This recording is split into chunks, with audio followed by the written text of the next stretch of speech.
This is Michigan Hoofbeats, and we're at the Midland County Fair today, bringing you the Spartan Futurity. In just a moment or two, we'll have the post parade of the 8 fillies in the final for $10,400. Now, on our way to Midland, we happened to stop in Frankenmuth, Michigan, and happened upon the governor of the state, John Engler, and received his undivided attention as we asked him about the state of racing here in Michigan. Well, it's obviously very challenged right at the moment. We've got some real serious issues that face the industry. I mean, with the closing of DRC coming up, with Ladbroke, now I think clearly came in hoping they'd be in the gambling business, since they're not going to be in the horse racing business either. And then that has an impact on the thoroughbred side, on the harness side. There's still a number of things that have been done. We changed the law, and I think certainly the simulcast has helped, but we still want to have a strong Michigan-based industry. There's an awful lot of people who are on farm, who are involved in the industry, from the breeding side to the track and even the back of the tracks. I mean, there's an awful lot of men and women who work there who've got special and unique skills, and that's what they've done, and it would be a shame to see that industry driven out by organized gambling. With the proliferation of casinos, how do you see the future of the sport of racing? Well, there are examples, certainly, and some of the states have seen some resurgence in both the harness tracks and in the racing industry.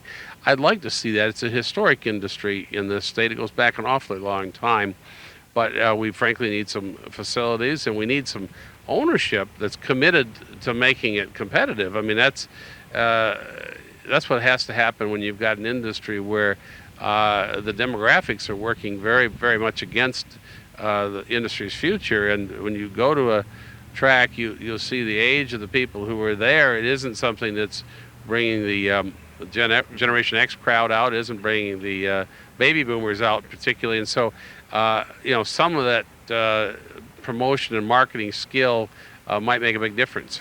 You currently don't have a racing commissioner. What's your game plan for that? Well, Dan Wyatt is an outstanding director of the department, and I've asked Dan. I mean, the issues are so serious, and we lost a good man when Nelson Westren went over to the casino gambling issue to sort that out, and Nelson put the deputies who are really on the day-to-day basis in place. They're good people, but I've asked Dan to really let's keep talking with the industry leadership. And I mean, if there's any silver lining, it's probably that there's more willingness on all parts of the industry today to talk to each other and be at the same table, and that has, unfortunately, I think we paid a heavy price for past disagreements in the industry.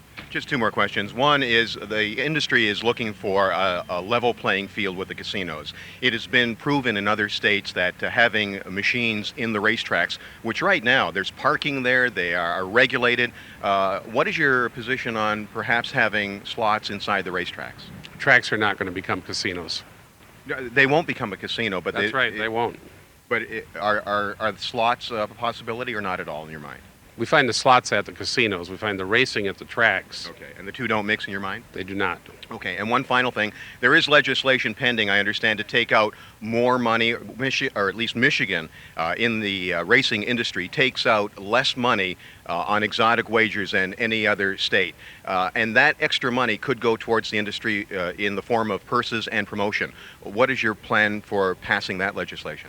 Well, everything's on the table. I mean, we're going to continue to work with the industry, and I think, when simulcasting was passed, there was a lot of hope, and it has been helpful. It's also, though, raised the handle at some of the tracks without doing much for the actual live horse racing that's going on. I guess the industry is just looking for a time frame, that's all. Any time frame how long this would take? Well, we don't have a legislature in session right now, so nothing can happen. I suspect that this is part of an overall strategy. Thank you. I really appreciate your time. The governor certainly does know there is a racing community out there, but it's up to all